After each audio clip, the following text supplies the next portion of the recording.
Alden, it's your update. Yung kasama ni Alden, ang kanyang designer para sa new house niya. Nagkaroon pa nga ng site meeting kasama ang team ni Alden. Ito pa nga yung video. Construction meeting.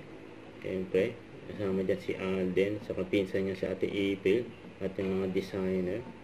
Good luck kay Alden.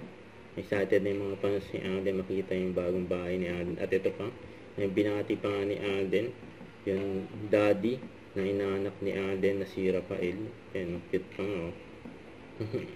Ito, ayun pa nga si Risa. Ayun, may picture pa nga dyan sa bench. Ayun pa nga si Alden, oh. Gwapo ng model ng bench, oh. Saka yun pa si Daddy Bay, oh.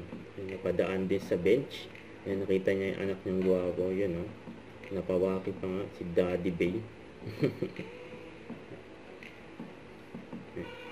Saka ito yung commercial ni Alden for Tide. May picture siya. Mga K-pop. Pag new Tide, expert clean. 3 times na mas linis. Mas malinis kaysa iba. Di yan pambahay. Pang K-pop. Dapat malinis. Dapat Tide. K-pop.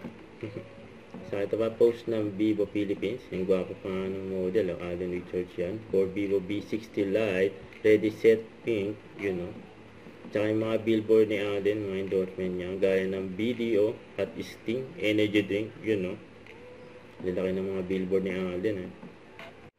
Don't forget to subscribe, click the notification bell for more update. This is Richard, the iTunes Vlog. Stay tuned for more videos.